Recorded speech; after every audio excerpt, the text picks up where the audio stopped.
Writing a good subplot is an art form. Hey guys, I'm Marilyn and welcome back to my channel. So today we're going to be talking all about subplots. Before we dive into my 5 tips on writing subplots, remember to hit that subscribe button and ring that little bell if you want writing advice videos every single Friday and occasionally some great bonus content. So before I give you these 5 tips, I want to put a disclaimer on this video and say that there are many ways to write a good subplot. This is just one of the ways and I've found that it works quite well. So first up, let's talk about when to introduce your subplot. Of course, every story is different. However, there is some consensus that you should introduce your subplot a little ways into the book. In my opinion, the main plot needs to be established first. Your characters need to know the conflict, the stakes, and the crux of the main plot. This is what hooks them. Then you introduce a great subplot to keep them interested. Your readers need to care about the character and what the story is fundamentally about first. But don't wait too long. I think anything after about 1/3 into the novel is too late. It might feel a little forced and misplaced if it's introduced so late, but once again, that's just my opinion, and you can have several subplots in one book and each of them can start at a different point. Now, when should you resolve your subplot? In my opinion, the subplot needs to be resolved before the main plot is.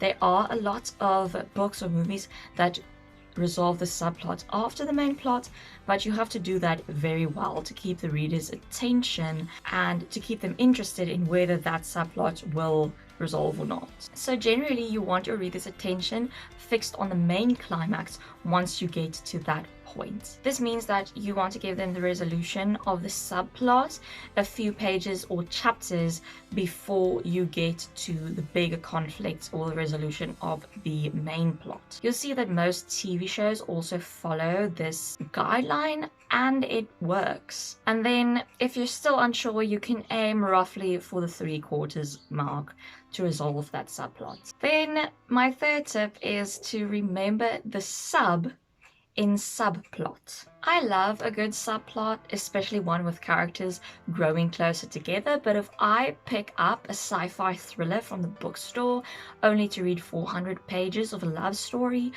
I'm gonna be a bit disappointed. You classify your book into a genre based on the main plot. What is the main conflict, the main purpose in your story? That is your genre.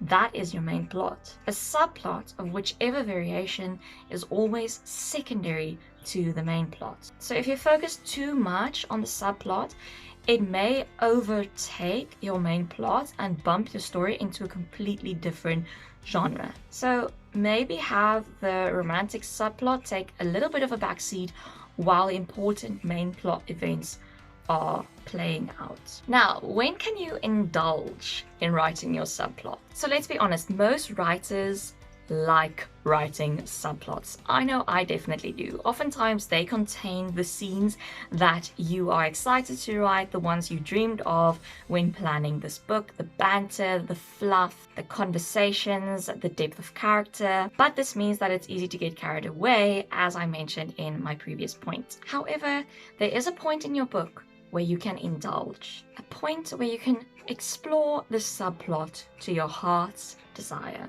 Now, what is that point? The middle of your book. Often, the main plot slows down a little in the middle of the book. The characters need training, there's a period of false security, something like that. There's a little bit of a lull. And this is where your subplot shines. This is where your characters fall in love and the heroes reunite with long-lost fathers. And this is where you get to place your darlings. And no, this doesn't mean that in the middle of 200 pages you can write an entire romance novel. And it also doesn't mean that the main plot should disappear in the middle. It's just a stage in the story where you can let the subplot loose a little bit. Also, don't leave every aspect of your subplot for the middle. It should be woven through. But you can use the middle to let your subplot shine. Then finally, should you have a subplot? Personally, I think every story needs at least one subplot. There has to be some story, some conflict, some relationship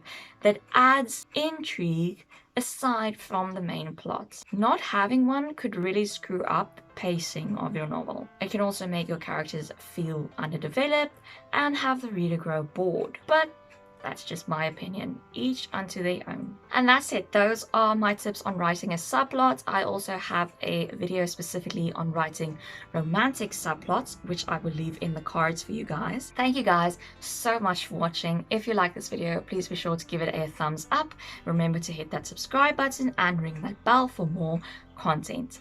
As always, you can find me on my website, Instagram, Facebook, Tumblr, and Twitter. All the links are listed below, and I'll see you guys in next week's video. Bye!